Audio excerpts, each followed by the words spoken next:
Welcome all. Today's topic is History of Karnataka, Chapter 2 Sources. There is no history without sources, but unfortunately, the sources of Indian history are not properly preserved. The reason for this was the negligent attitude of the ancient Indians towards their history. In this connection, Al-Biruni, the Muslim historian who visited India in the 11th century AD, says the Hindus do not pay much attention in the historical order of things. They are very careless in relation to the chronological succession of their kings, and when they are pressed of information, they invariably take a tale telling. Kitab-e-Hind, in his famous book, he mentioned this sentence. India has a vast literature, inscriptions, legend and accounts about their local incidents, but no book which can truly be called as historical text has been ever written. The only work which can be regarded as the historical text is Kalhana's Raja Tarangini, written in 1149 AD. Its English translation is made by R.S. Pandit. However, from 12th century AD, with the advent of Muslims, copious historical texts are available. Thus, anybody who wants to reconstruct the history of India or Karnataka has to depend on the variety sources as follows. The sources are of two types, literary source and archaeological sources. Literary source, which is native form, are palm leaf books, Kadatas, Kiafats by Khares, and foreign writings are Greek, Roman, Chinese, Arab and Persian, Portuguese, English, French, etc. Archaeological sources are excavational relics, inscriptions, numismatics, paintings, monuments, sculpture and architecture.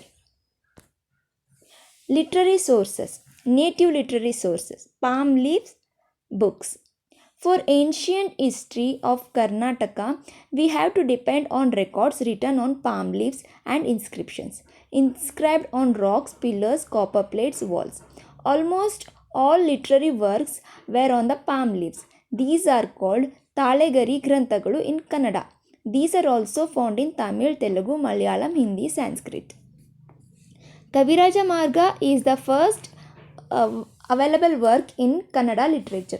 The Rashtrakuta king Amoga Varsha I, the author of this book, has referred to the geographical extent of Karnataka. According to it, Karnataka had extended from Godavari in the north and Kaveri in the south. He has also referred to certain contemporary writers. Among them, Sri Vijaya Kavishwara was a famous poet. Ugraditya Pandita, another contemporary, has written a book called Kalyana Karaka, which helped us to know something about the development in the field of medicine. The Ganga king Shivamara wrote Gajastaka,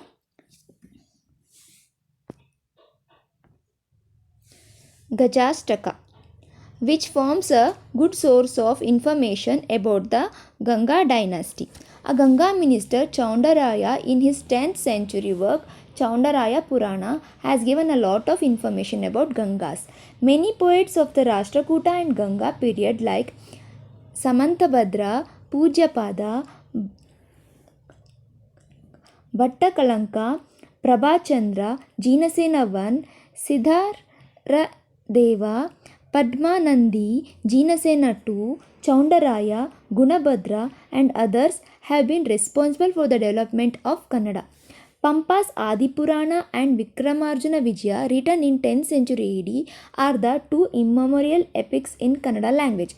A lot of information about Pampa's patron, the Chalukyas feudatory Arikesari and his descendants could be found from this. The court poet of Chalukyas of Kalyani, Ranna, has written Ajitanatha Purana and Gadayuddha or Sahasa Bhima Vijaya.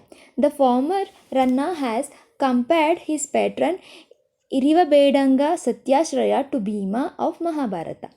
Bhilana of 11th century, in his work Vikramanka Devacharita, throws light on the rule of Chalukya Emperor Vikramaditya IV. Poet Janna wrote Anantanatha Purana and Yashodhara Charite.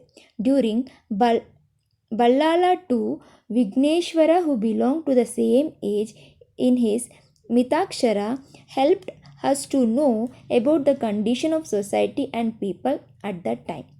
The Chalukyan king Someshwara III has been the author of the work entitled Manasollasa, which could easily be considered the oldest work on Karnataka music and Bharatanatyam. But in Manasollasa, for the first time, the prevalent musical tradition has been referred to as Karnataka music. Jagadeka Malla, son of Someshwara, has written Sangeeta Chudamani. Under the patronage of Chalukyas of Kalyani, Vadiraja, Vadibhasimha, Ajitasena, Nemi Chandra, Kamalabhadra, Hemasena, and others have written treatises about Jaina philosophy.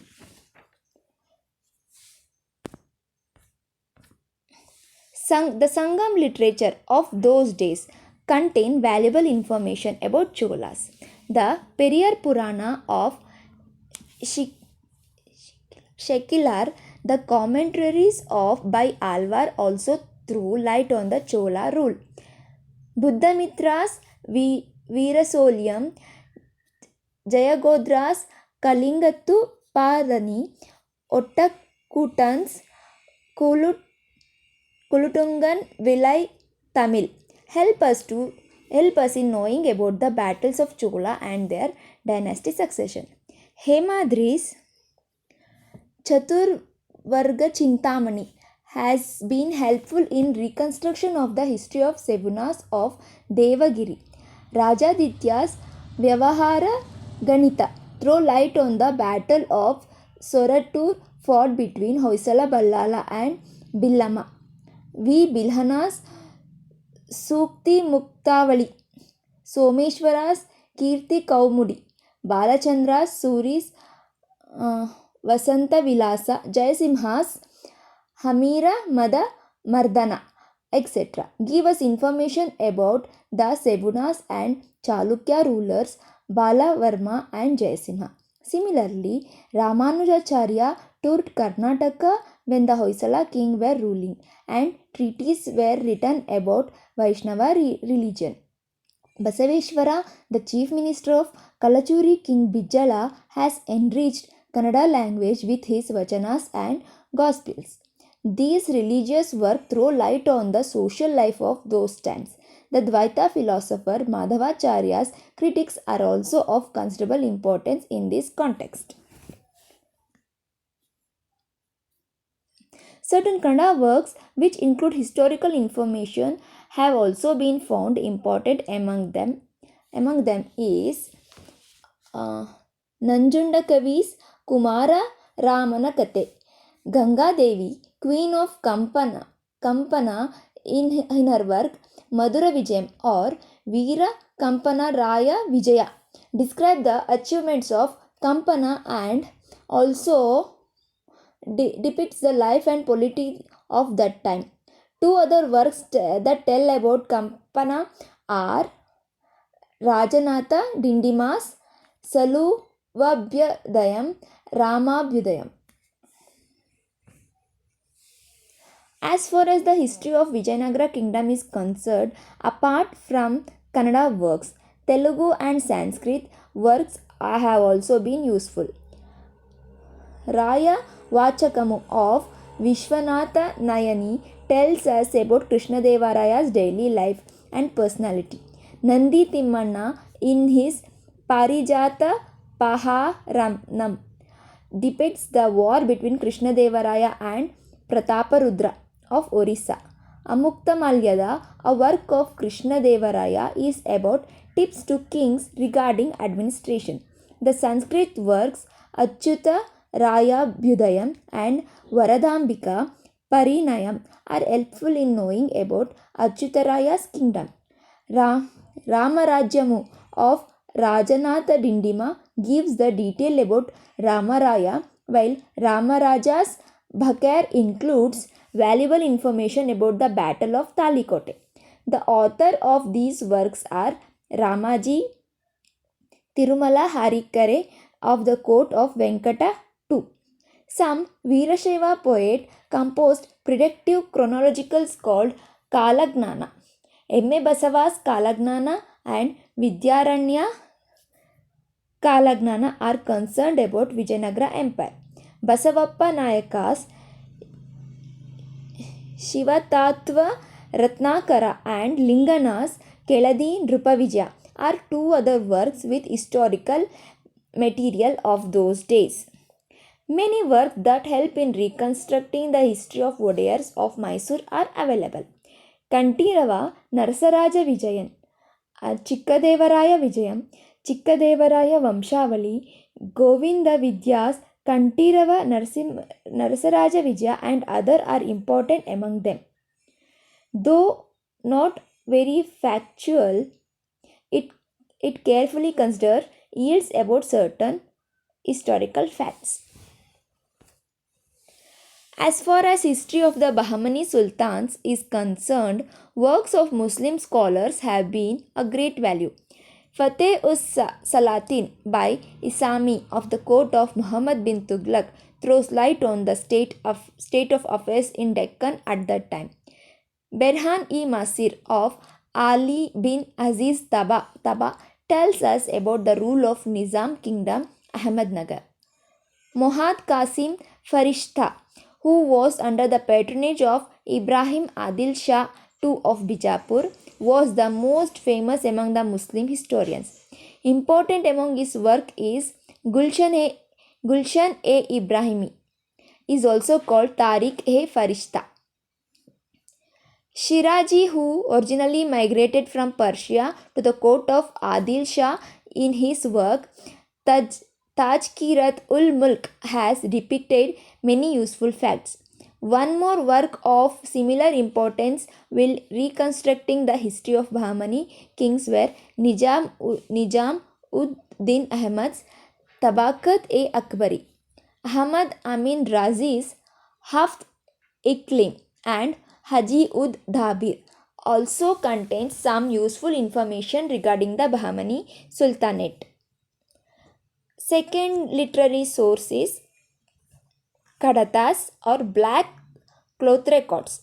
The Kadatas found in Sringeri Math refers to the case of robbers, murderers, widows and the punishment given to them. These Kadatas also refer to religious debates conducted in the Mata. These Kadatas were written on many folded black cloth by Karanikas of the Sringeri Mata and were maintained by officials called Parupattegaras. Next type of literary source is the Kaifiyats. The word Kaifiyats comes from Arabic. It means clear, unambiguous statements. It has a wider connotation which includes state, village, religious centers, temple, royal dynasties, ancient history or myths. They have been written on paper by the local officials, envoys and the other officers. The kaifiyats relating to village are compiled in the form of small volume, while those relating to Mata form a sizable volume of over 100 pages. These volumes throw light upon the soil condition, life of the people, weather condition, caste and creed, invasions, peace treaties, robberies and judgments. The chief ones among the Palepattu Kaifiyats are those of Talakadu, Nagamangala, Balagutti, Sagara, Sringeri, Halebeedu, Harnahalli, Holehonnur, Karkala, Jog, Barekur, Sode, Kamalapura and Ballari. The hereditary rights of the Mata Kaifiyats are prominent among them. Example, those of Sringeri, Sosale, Dharmasthala, Putturu, Sode, etc. Among the rural Kaifiyats, the chief ones are those of Kampili, Kamalapura, Kurugudu, Hirehal. Among those related to caste, the noteworthy one are those of Uppaligas, Banajigas, Padmasalis, Kunchitigas, Ganga Dikars. The British colonial Mackenzie was able to collect more than 200 rural caveats from the local shanbogs. They have been preserved in the Oriental Library at Madras and East India Library Office at London. The Hampi University has published a big volume of Karnataka caveats in 1994. The next is the Bakhers. The Bakhers is a Parsi word. It means a report or record. The reports sent by the ambassadors from the neighboring states to their kings are called Bakhers. Some of them are written under the order of the king. Example, Ramaraya's Bakhers were written by Ranoji. Haidarnama was written by Nallappa, the Faujidar of Sahib in Tumkur district. Let's know about the foreign literature. The scholars, merchants, diplomats, preachers, and pilgrims from abroad who toured India have recorded their experience in this country. They have been of immense help to the student of the history of Karnataka. The Greek astronomer Ptolemy in his account has referred to Banavasi, Badami, Pattadakallu and Punnata. The Periplus of the Erythraean Sea by an unknown Greek author tells us about the trade and commercial relationship between South India and the foreign lands. Pliny, who has visited the western coast even before Ptolemy, has also given an account of the same in his work. The South India had trade relation with Greece, Egypt and Rome. The Roman coins that were found near Bengaluru confirm the trade relation that prevailed between the South India and the Rome. The Christian topography of Roman navigator Cosmos includes some information about the Deccan. China and India had relations since a long time. Karnataka sandalwood had a good market in China. Buddhist scholar who went to China to propagate Buddhism translated Buddhist work into Chinese language. Many Chinese scholars who were interested in Buddhism had come down to India. In the 7th century AD saw the great traveler Huan Tsang, who was in Harsha's court for some time. He toured South India also, and he has depicted the social and religious condition of the time in his work Siyuki. He has referred to the battle between Pulakeshin and Harsha of Thaneshwara. His work is very valuable in reconstructing the history of Chalukyas. Tabari, an Arab scholar, has also referred to the greatness of Pulakeshi. Another Arab scholar, Sulaiman, who toured India in mid-9th century AD, he provided many facts regarding the Rashtrakutas. Al-Masudi has also written about Rashtrakutas. Ibn Battuta is the best known among the medieval Arab scholars who visited India and has written about the Tughlaq kingdom through which he toured. He has written about atrocities caused by the invasion of King Muhammad bin Tughlaq in Devagiri and in Hoysala kingdom of Ballala III. Amir Khusro, a Turk, wrote on the history of Khiljis and Tughlaqs. The first among the Europeans to pay visit to India was Marco Polo of Venice. He has been considered as the prince of medieval travelers. He came down to South India before he returned home from China. He left us an account about the tradition practices which he saw and also heard about. He narrates the South Indians were enthusiastic sailors. Some of the European missionaries who came after him visited the Deccan and the West Coast. Among them, St. Thomas, St. Odoric, St. Jordan were famous.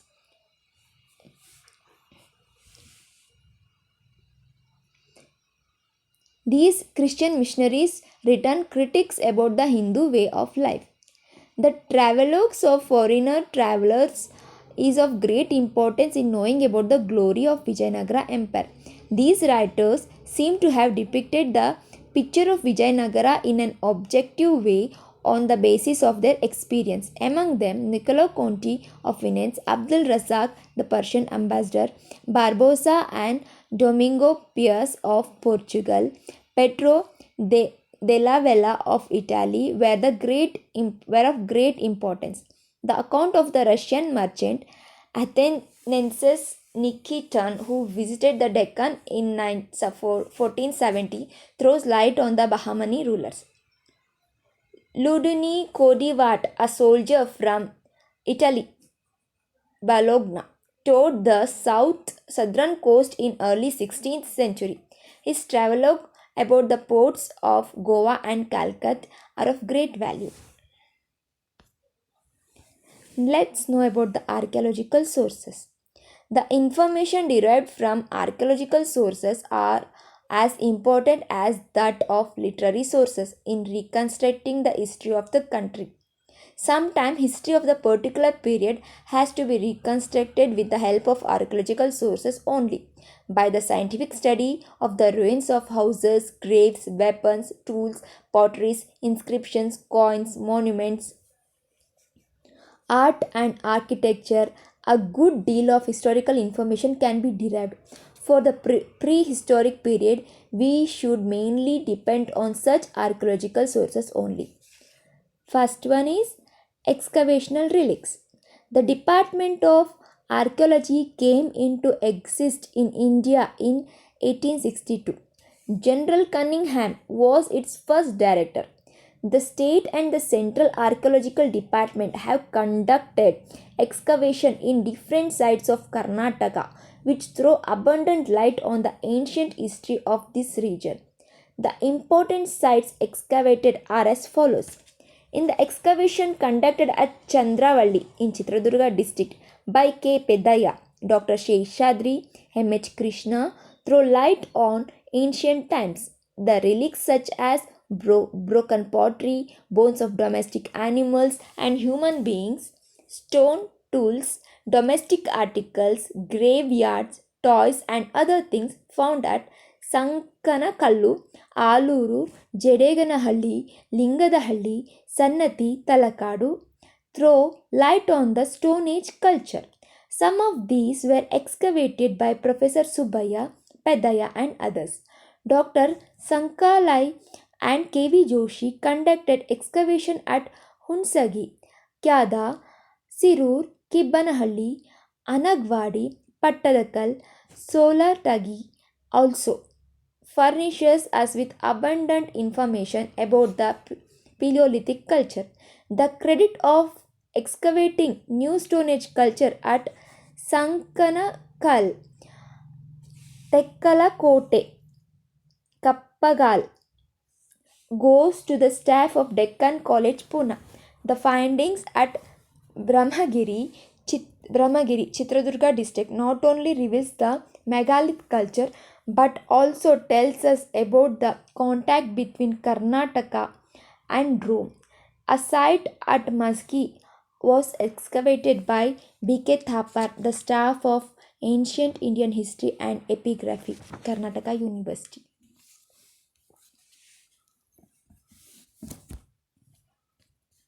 The findings have been preserved in the Museum of Karnataka University, Dharwad. They are useful for the study of prehistoric times and Shatavahanas. The evidence found in the excavation conducted at Hampi, both by central and the state archaeological department, are of immense value with regard to the history of Vijayanagara Empire. Next one is inscription, which is known as epigraphy. The ancient writings on the stone and rocks are called the inscription. It can be classified into stone inscription and copper plates. Usually these inscriptions are issued by the rulers under their seal. The oldest inscription of India are the inscription of Maurya Empire Ashoka. About 80,000 inscriptions have came to light in India. Among these, the share of Karnataka is about 26,000. These inscriptions are in Brahmi, Kannada, Telugu, Tamil, Sanskrit, Parsi, Urdu, and Arabic languages. The inscription of Ashoka found at Jatinga, Rameshwara, Siddhapura, Brahmagiri, etc. are in Brahmi script. After Ashoka, the Shatavahanas, Pallavas, Kadambas, Gangas, Chalukyas, Rashtrakutas, Hoysalas, Sevunas, Cholas, and Emperor of Vijayanagara and the kings of Bahmani and Bijapur Sultan have issued many inscriptions. The collection and the scientific study of these inscriptions started only after the advent of the British. Till then, these inscriptions were neglected. The British scholars who showed the importance of these inscriptions in knowing the glorious tradition of the country deserve appreciation and gratitude.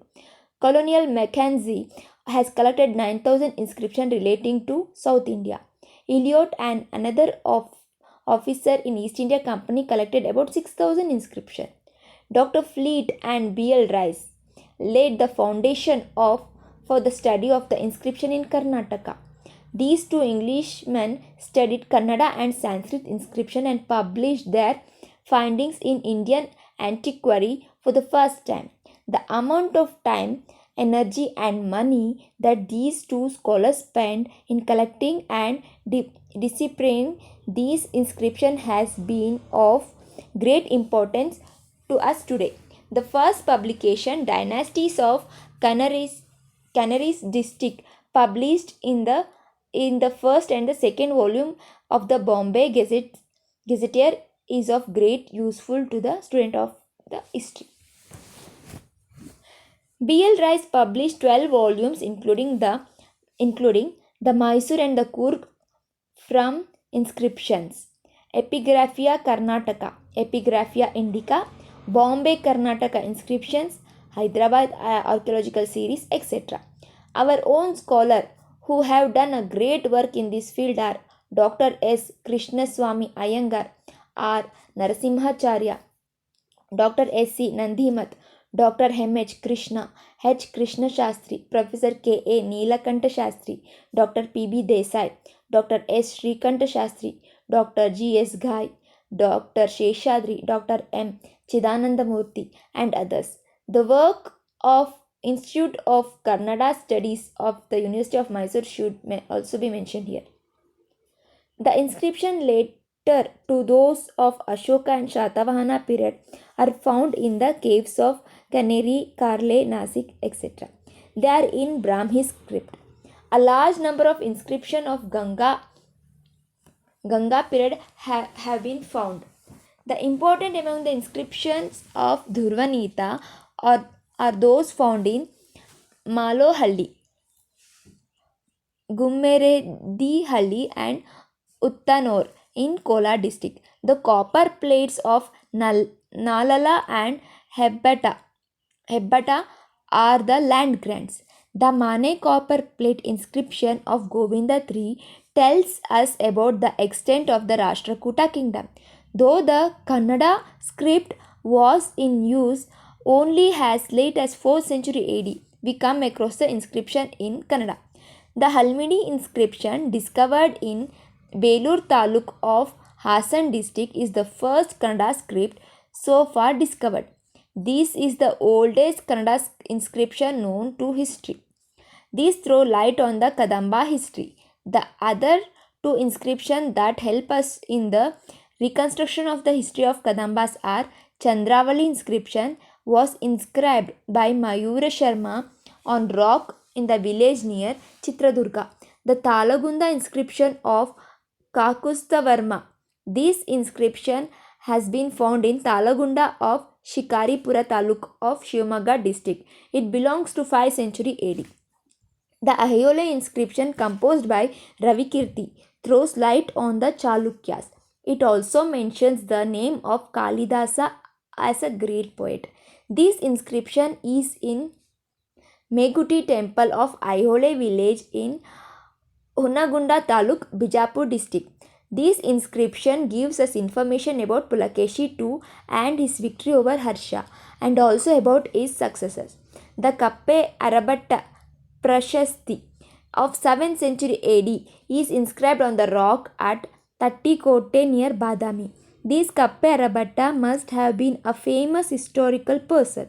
However, not much details about him are available. Sajanagad copper plate inscription throws light on the Rashtrakutas. Apart from these, the inscriptions, coins, and monuments also help us in knowing the Chola history. Among the inscriptions, Parantaka's Uttaramerur inscription are great importance. These throw light on the village administration system. The Vishnuvardhana's inscription at Belur gives a list of conquests made by him. It also contains the information about construction of Channakeshava temple at Belur and details about the land grants made by the king. Another inscription is found on the pillar is the Hoysaleshwara temple of Halebeedu. It narrates the sad tale of Kuvara Lakshmana Kumupa, the young general who committed suicide along with his 1000 followers when he heard that the king Ballala too died in the battle. Kannegala inscription also belongs to Vishnuvardhana's period. All the Vijayanagara's inscription which found in Sanskrit, Kannada, Tamil, Telugu might invariably have been written under the seal of Sri Virupaksha, the presiding deity at Hampi. About 7,000 inscriptions relating to Vijayanagara have been discovered so far. Among them, Sringeri Edict, Shravanabelagola Edict, Chikkaballapura Edict, Umattur Edict are important. Singanayakanahalli Edict, found near Hampi, throws light on the coronation of Krishna Deva Raya. The Odiars of Mysore, Nayakas of Keladi, and other late rulers also issued stone edicts and copper plate edicts. Chikkadevaraja's Kannambadi edict refers to the construction of 30 feet high dam across the river Kaveri. The other writings that could belong to the group of inscription are Veeragallu and Mastikallu or Mahasati Kallu. These inscriptions were actually memorials of some great warriors who gave their lives for the sake of community, or of some woman died on the funeral pyre of her husband. These memorial inscriptions tell us a lot of information about day-to-day life of people and are of great importance. Next literary source is numismatics, which is the study of coins. The study of coins, seals, gold, silver, copper, brass, nickel, and lead coins with a particular seal signifying different kings and dynasties have been found. Coins tell us about the kings who issued them and also his time. Sometimes coins were issued to commemorate their victories in battles. Kantamba coins were known as Padma Tankas. These coins contain the picture of lion, elephant, lotus, and Hanuman. The gold coins of Vijayanagara were called pagodas, gadanyas, pratapa, pana, haga, katas, etc. The coins of Hyder Ali were called pagoda and penam. They had the Parsi letter on one side and picture of Shiva Parvati on the other side, HY inscribed on them. The British Times saw, along with the gold rupee coins, anna of nickel, of anna of copper. Paise came into circulation since 1957. The qualities of the coin help us to decide economic condition of the state. Paintings. The painting of Ajanta, Hampi, Lepakshi, Gutti, Bijapura, Hyderabad, Mysore, Shira, etc. have helped in the compilation of the history of India. There are roof painting, half painting, miniature painting, and book illustration of Puranas, Ramayanas, Rangamalas, and Kavyas. These paintings throw light on the dress, manner, hairstyle, jewel, social, religious, and other aspects of human life. The paintings of Ravi Verma in the Mysore Palace, Jaganmohana Palace, is an art gallery of painting which are of high standard. Sculpture. The magnificent sculpture of Ellora Badami Caves. The stone statue of Nandi and statue of Vodiyas in Mysore, and Nandi Nagalinga of Lepakshi and Nandi at Halebeedu. The Shilabalikes or Madanikes Vigrahas of Beluru and Halebeedu throw light on remarkable talent of the sculpture. Bahubali statue at Shravanabellagola, Karkala, Mudbidre and Dharmasthala in South Kannada districts throw the light on Jainism. Monuments. Karnataka abound many historical monuments in the form of temples, basadis, and mosques. Viharas, public building, help us in knowing the day-to-day life in those days. The great dynasties that ruled in Karnataka are the Kadambas, Gangas, Chalukyas, Rashtrakutas, Hoysalas. Vijayanagara king had built pictorial temples and big palaces. The role of these are of paramount importance in the study of cultural history. That's the end of this class. Sources. Next class we learn about earliest dynasties rule in Karnataka. Thank you.